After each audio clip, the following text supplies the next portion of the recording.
Never done that. Are you ready? All right. Welcome to the Hustle Faithfully podcast where determination meets devotion. Follow us across all social media platforms at bit.ly/podcast links. Mm-hmm. We are continuing our series on From Burnout to Breakthrough, and we have an amazing guest on with us today. This guy all of our guests are special.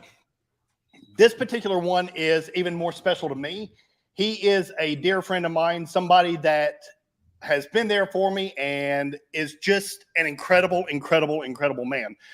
You're going to hear a lot of his stories and his burnout to breakthrough. I don't know, maybe you'll hear about how he was in a hospital bed close to death and he came back from that to be super successful today.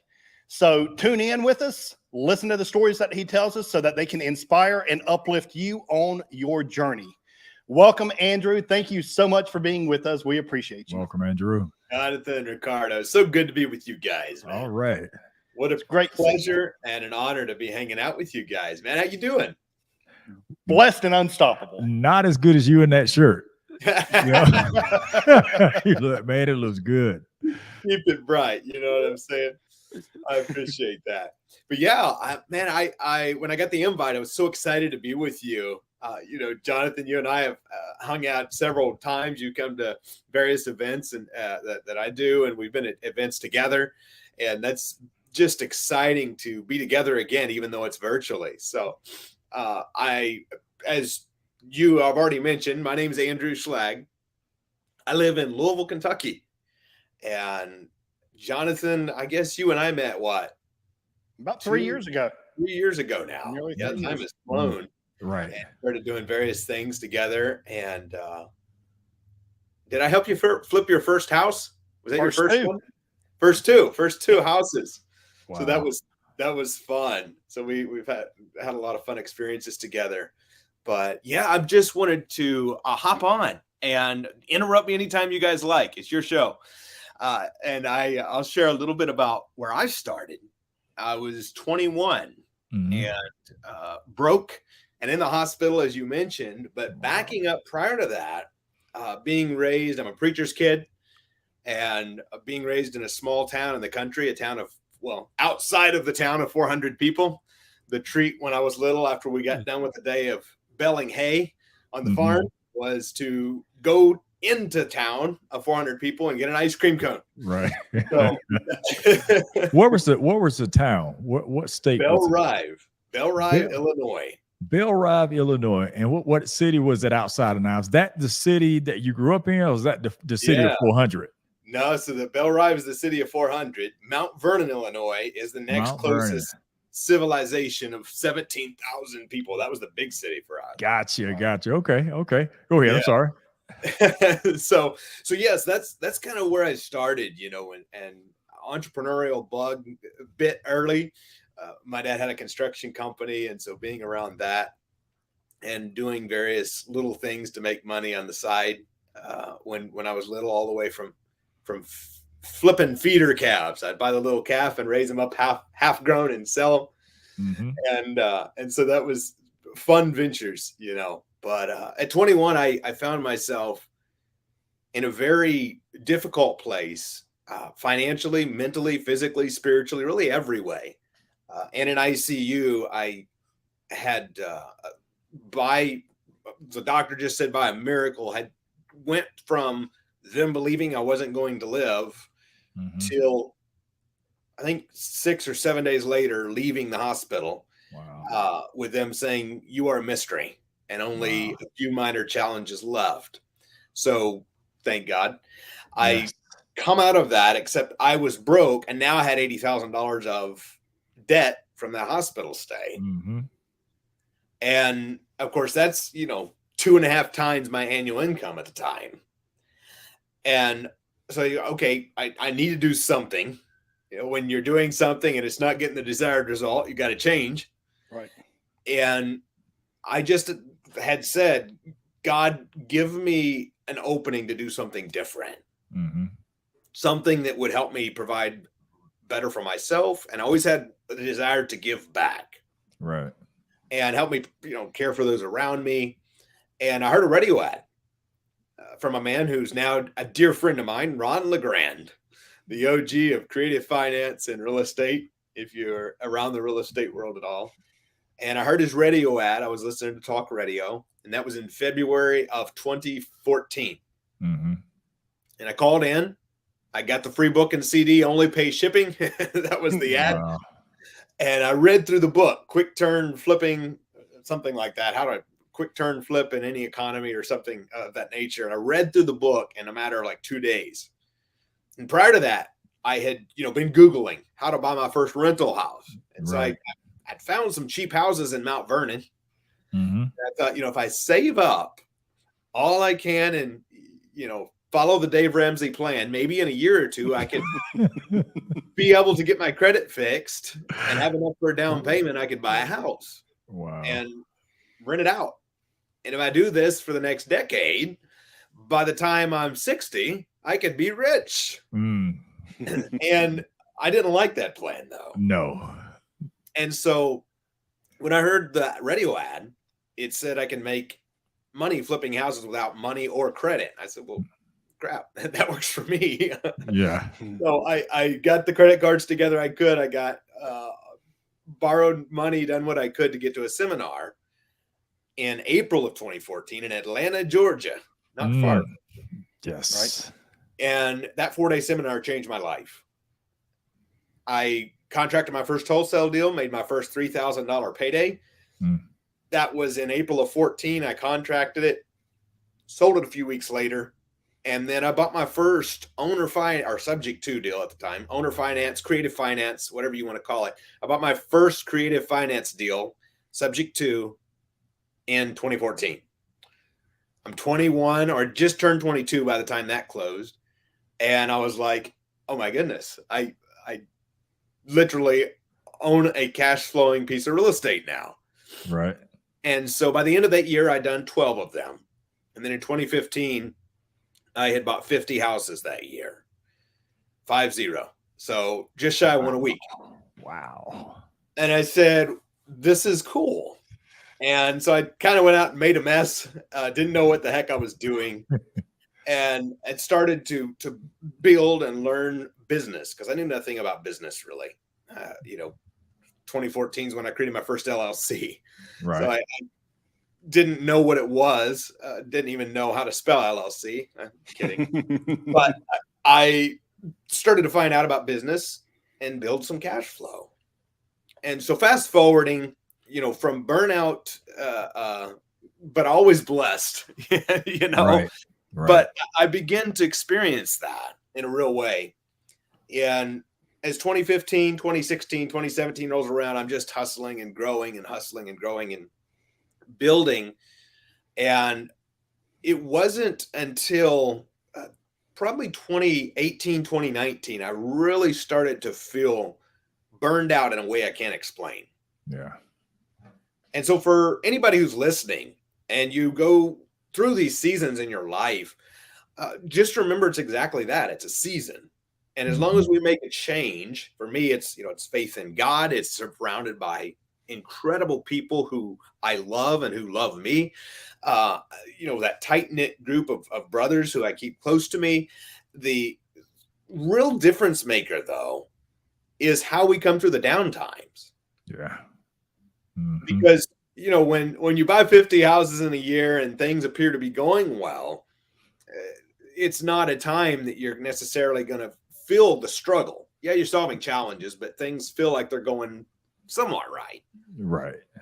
But when everything nearly crashed in on me and I felt like a failure for those around me, I struggled internally. I felt less than. Some business deals went wrong. I nearly lost everything. And when that happened, literally in that moment, and I'll tell you how low I was, because I'd come up from a place that 30 grand a year was natural, less than 30 grand. Right. And now, you experience a 6-figure month, right? And it's like, oh my goodness, this is cool. And I was at the place mentally, spiritually, and physically so burnt out 2019, I literally think if you'd have come to me and said, I'll take your stress away, I'll take your problems away, you can work for me for $15 an hour for the next decade, I may have in that weak moment took it. Like, that's how burnout I was. And it just goes to show you, for everyone who's listening to this, because sometimes we look at somebody on Instagram or Facebook or wherever you're listening to this, and you look at it and you go, looks like they're the picture of success, which is true. And that's something I've had to learn to do, is just be authentic.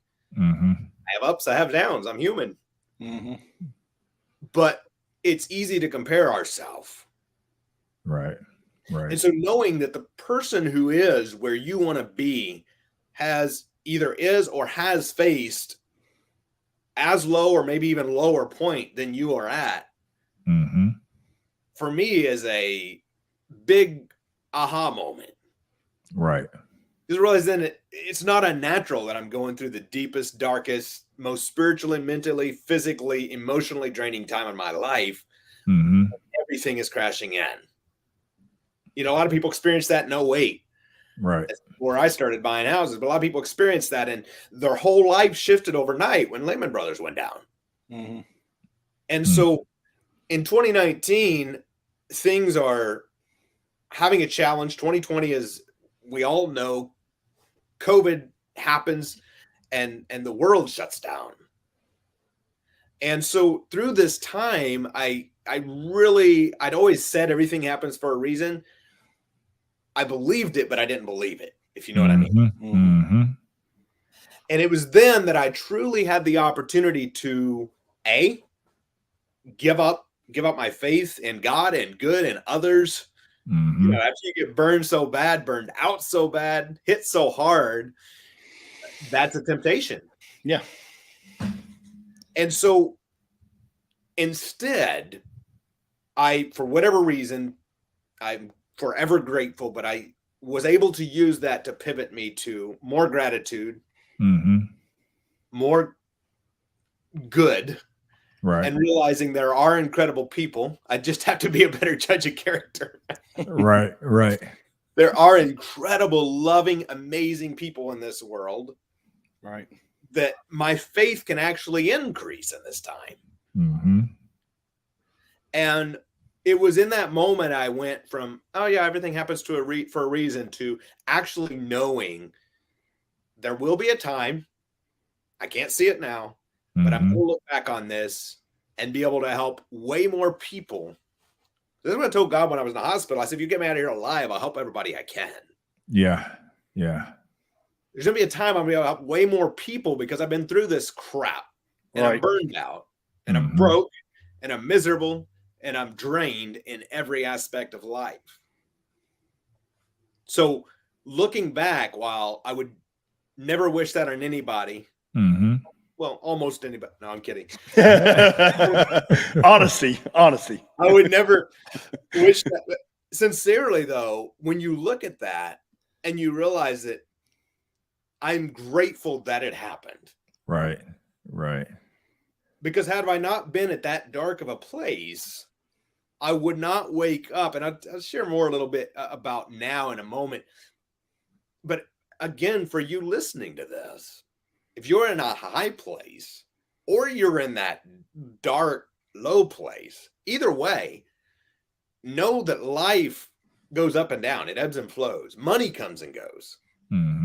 Some soulmates, relationships, friends, brothers, people, some people last a lifetime in relationships, and some have been for a season for whatever reason. They weren't supposed to grow at the level that you are. When you're becoming an eagle, you can't, fly with the turkeys no longer. Right.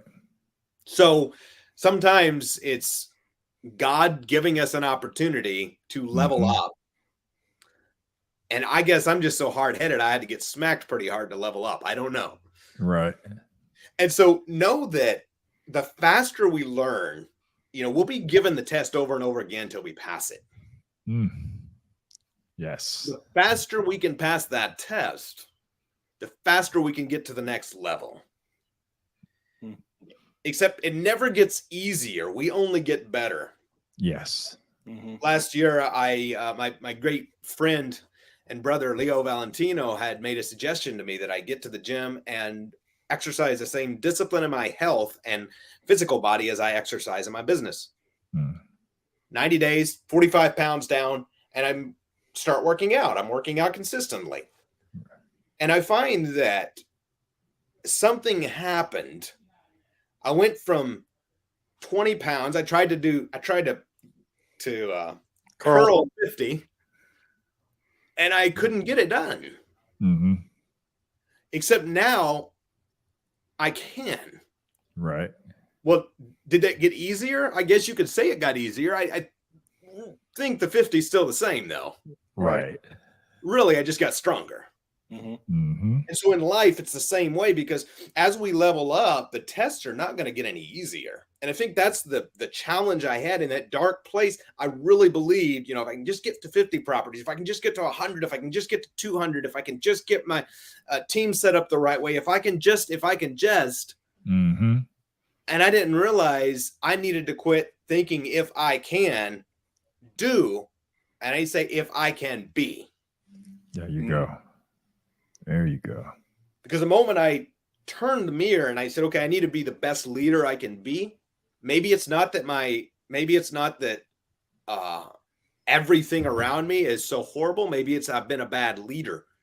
Maybe that's why I attract the wrong people into my life at the time. Maybe that's why I attracted challenging situations. And I don't say that as in self-pity or self-blame. I say that as in growth, because I get people come to me often. And for you listening to this, I've heard people come to me and they go, well, I just attract crazy people. So, well, if you manifest, that's what you're going to attract, and you believe that's what you're going to attract, you probably will. Right. And secondly, though, what if there's some internal hurt, challenge, self-doubt, unbelief, lack of confidence that's shining through, causing the wrong people to show up in your life, or the wrong situations, or frankly, not attracting the right deals? I just finished running a test in Scottsdale, Arizona, because I have people come to me and say, it's easy for you to say real estate's easy. You're buying in Evansville, Indiana, been doing it for a decade. I said, well, let me go to a hot market and call the suckiest leads available off the MLS and buy some houses then.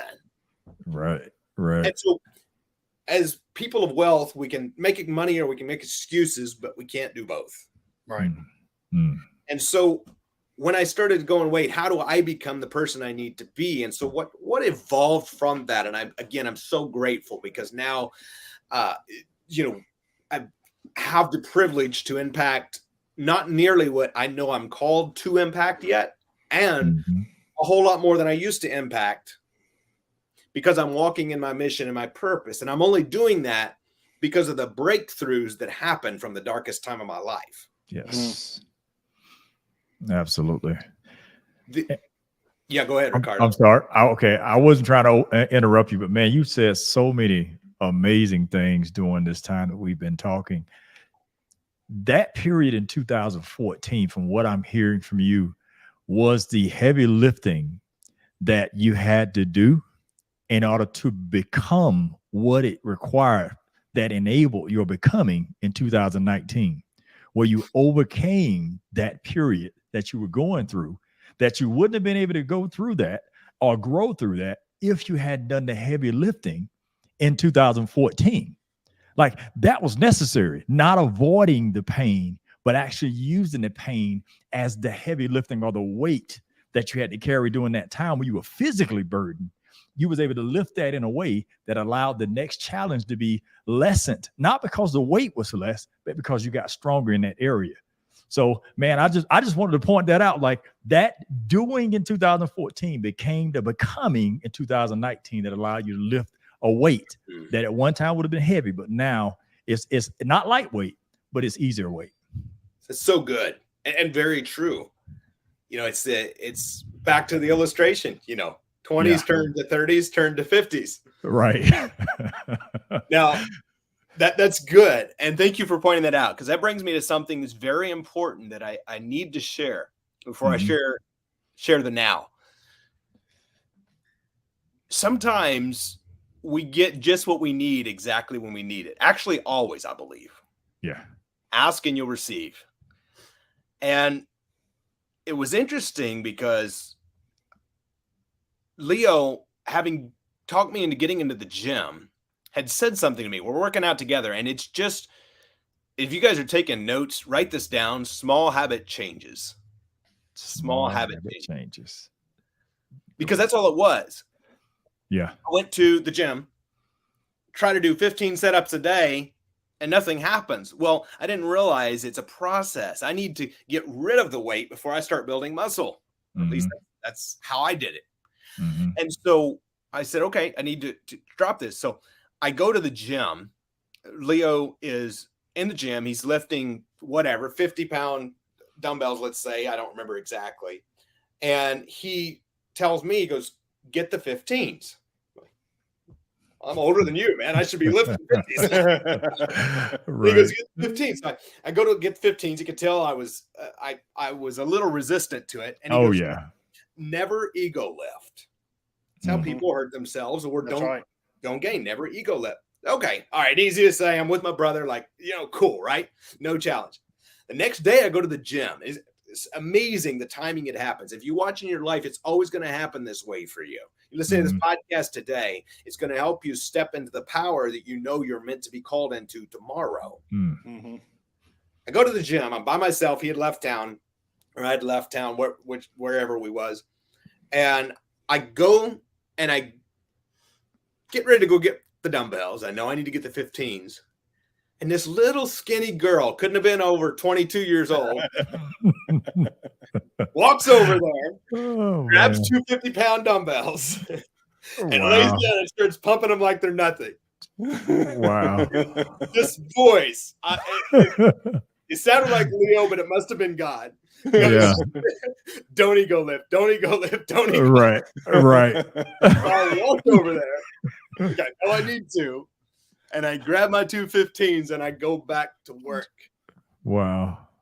You compare yourself to what you're seeing online. You compare yourself in step 1 to somebody who's in step 10. You're only going to hurt yourself, do yourself damage, get ahead of yourself, and get discouraged. That's right. Yeah. That's right. So know that you have to trust the process. And I think the biggest challenge for me and for some of you listening is you are so good at what you do. You're amazing at accounting. You're amazing in construction. You're amazing in being a realtor. You're amazing at motivational speech. You're amazing at whatever it is that you focus on.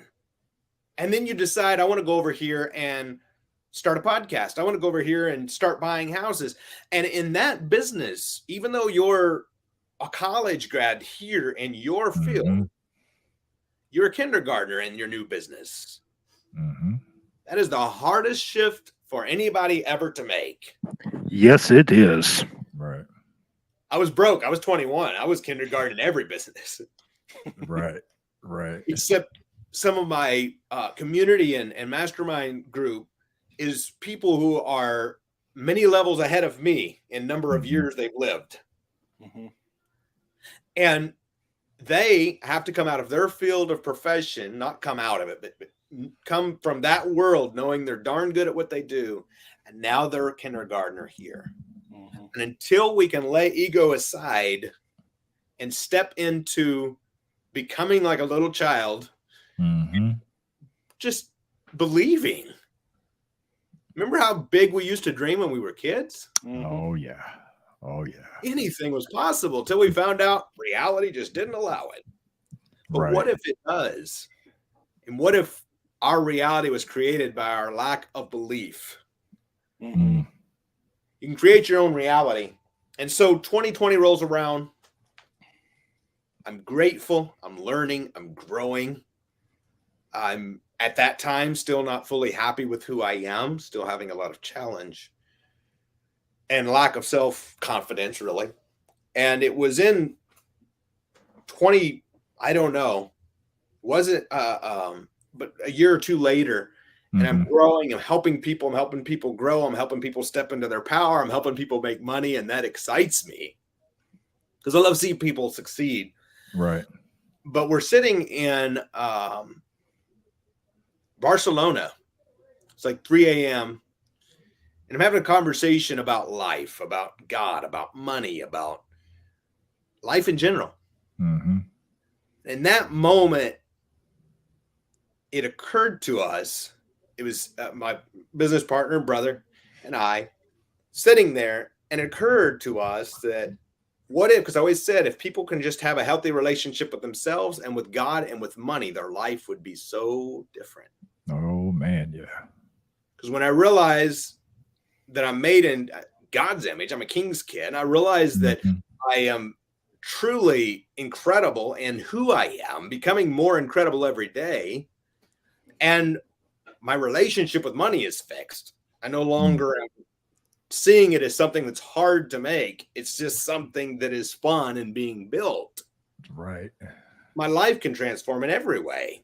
So we broke it down to 7 categories in the relationships and in our health and fitness and in all 7 categories of life, and said, how do we help people? Because, you know, we all have that spiritual mentor or that business mentor, money mentor, or that relationship mentor, or that.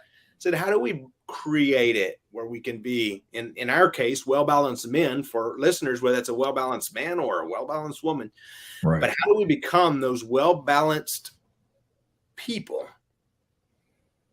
who don't believe that we're just going to pursue money and ditch everything else, you know, screw relationships and family, right? Right. We want to have the amazing, incredible relationship with our family that we should. If you're married, you got kids, or you got a wife, or you got a husband, and you want to have that amazing relationship with your family. You want to have that relationship with God, your spirituality where it should be. You want to have that relationship with money and your cash flow. You can live your freedom life, your dream life. And so that is where I begin to fully live my purpose and my mission. Because solving the money challenge is really, I don't want to say easy, but it's the simple part. Yeah. Once we understand how money works, that money is energy, you can acquire assets at will. You can acquire, in my case, it's real estate. It can be businesses. It can be whatever you choose to acquire. You can begin to create, put value into the marketplace and get paid unlimited amounts of money in return for the value you provide. Now we can truly begin to live our mission, our purpose, give back, love fully, live deeply, travel, as I know, Jonathan, you do a lot. I love traveling. Yeah. We can begin to truly live our purpose, giving without hope of return. Yeah. That everybody we meet is for a purpose. And the more we can give, that opens the door for receiving. Giving always opens the door for receiving. It's the law of sowing and reaping. It's never changed in thousands of years, and it won't. Right. Not that we give to get, except when you give, you can't stop the getting. It just happens. Yeah. Yeah. Yeah. And when you truly believe that, not just say, oh, yeah, I know, but when you truly step into that power, your whole world will begin to transform. So I just challenge everyone listening to really ask yourself, what is my next step? I mentioned earlier, you know, can't go from what should be 15 to 50s. You've got to take the steps. If you're in the place that it's about getting the finances right now, then spend the next 90 days, focus strictly on getting the finances right. Build that foundation, that base. Whether that's 90 days, 6 months, 9 months, 12 months that it takes you to get that fixed. Right. Now we can start on step 2. Whatever that is for now, maybe it's the finances are fine, but it's the marriage or the relationship or the kids. Figure out what that next thing is for you so that you can begin to have that balanced life in all aspect and truly live your mission and purpose full out. Because we never know how long we get. We can create more money by offering value to the marketplace. We can always create more things. You know, I've wrecked a car or 2 in my life. You can always get a new car. You can always have new opportunities, except time is something that's spent. You never know when it's going to end, and you can never rewind it. Live fully every single moment. Yeah. With those you love. When you truly believe that, it caused me to begin at 21 when I lived that moment and realized that we can't really control certain things. It caused me to say, I love you more, more present in the moment, to be more grateful every morning. First words out of my mouth every morning by design is thank you, God. Yes. Alarm goes off, the text goes off, the phone goes off, and the thought says, oh crap.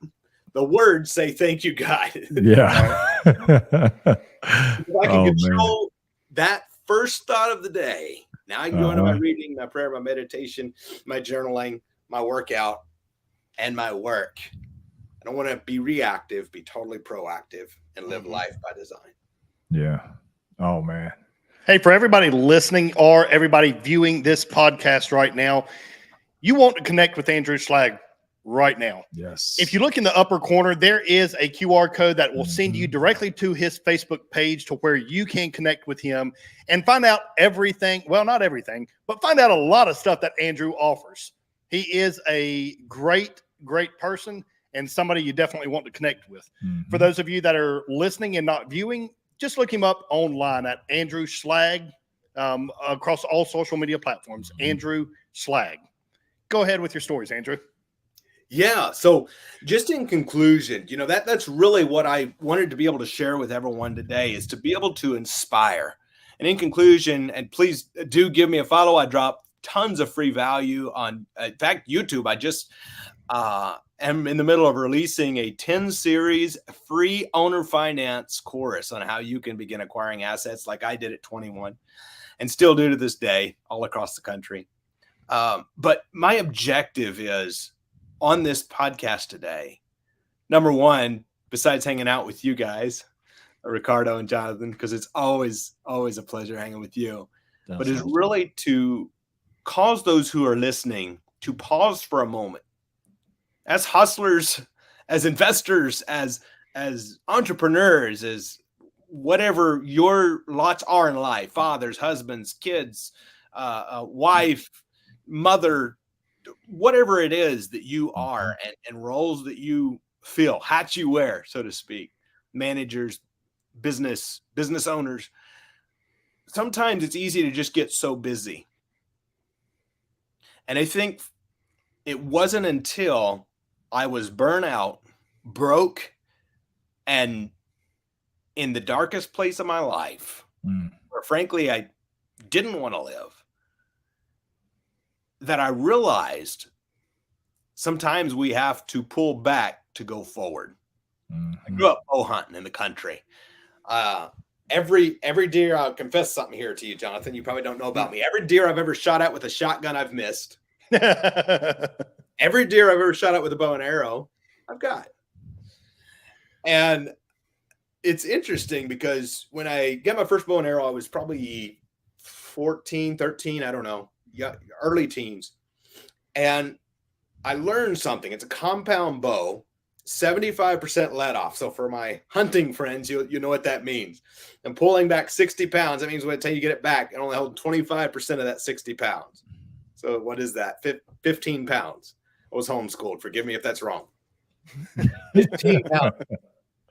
Something that happens, though, every time you go to shoot that bow and arrow is you grab the bow and you pull back. The bow is sitting there, basically useless until it's pulled back.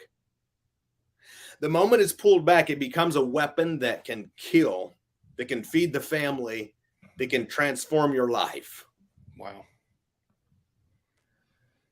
And it's not until that's pulled back and in faith, pointed and released. I want that to sink in because moments of burnout is God pulling you back,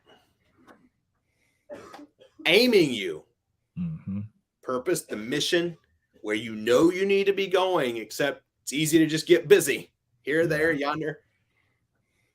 It's God pulling you back, aiming you. And I want to make this point very clear. When you're shooting that bow and arrow, something happens. When you pull that bow and arrow back, any of you gentlemen, either of you gentlemen ever shot bow and arrow? No. Ricardo, you have? Yeah, I have.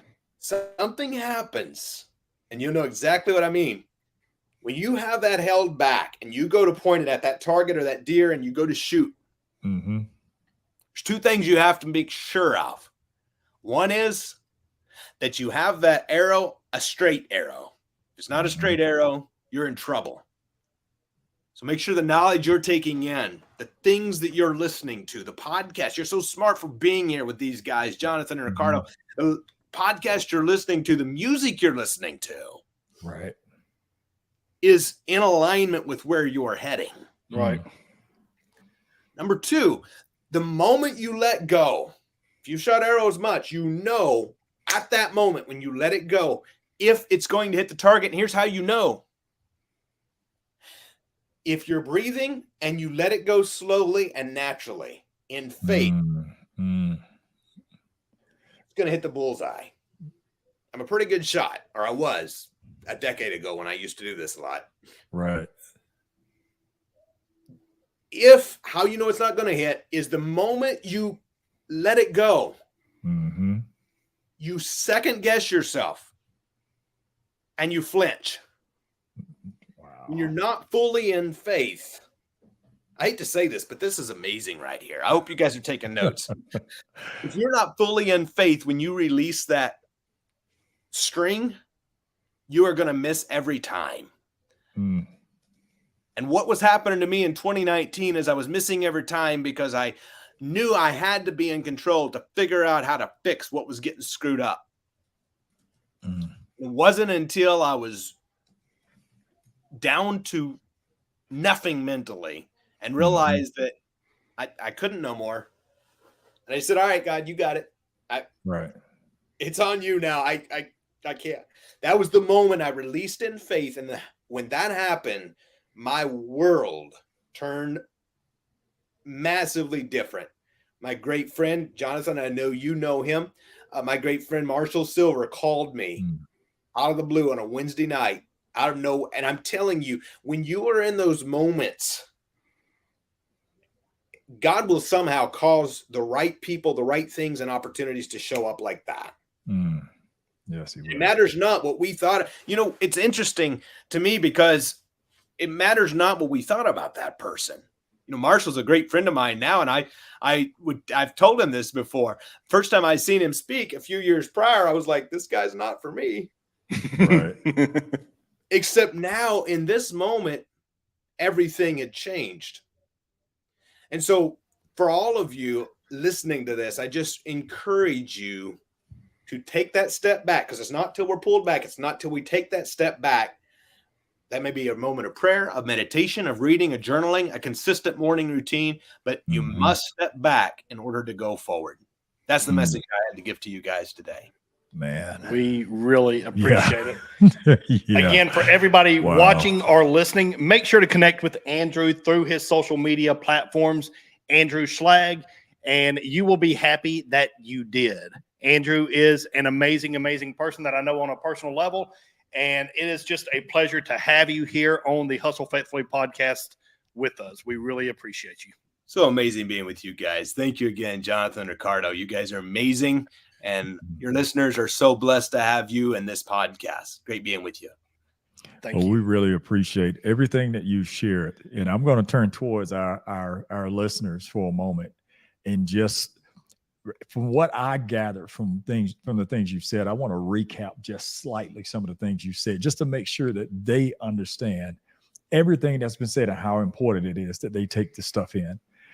There are things that Andrew just said just now that a lot of people will gloss over and will not pay close attention to because, I've gone through things, I know what I'm doing. I don't need help.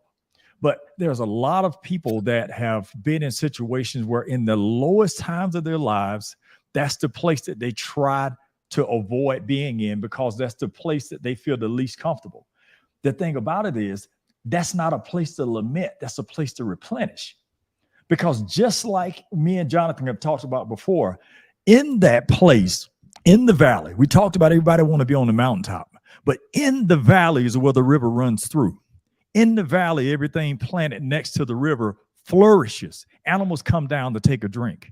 The plants dip their roots in the soil and soak up the nutrients that are there in the water that's there, because in that low place is where all the nourishment is.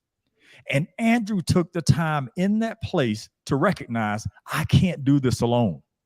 I have to allow the one that formed me for this function that I'm now operating in, I have to allow him to put his hands on me and draw me back, because his aim will be true and his aim will be powerful. So I pray that you would do exactly what Andrew did, which is take time to replenish in that low place instead of fretting. Take time, allow God to place his hands on the one that he formed for this function so that you can live life on your own terms by design and not by default. Thank you for that, Andrew. Absolutely. And one big thing that he said among all the other mic drop moments that he had was, right. What if your reality is created by your own unbelief? Remember how big your dreams were when you were a kid and nothing was unattainable. Right. Everything was achievable. Get the unbelief out of the way. Yeah. If you've achieved it once, you can achieve it again. Yes, you can. If you've never achieved it, whatever it is for you, it's still there for you to achieve. Keep pushing, keep believing, keep growing, and remain blessed and unstoppable until we see you again Thursday. Everybody, have a great week. Remember to hustle faithfully.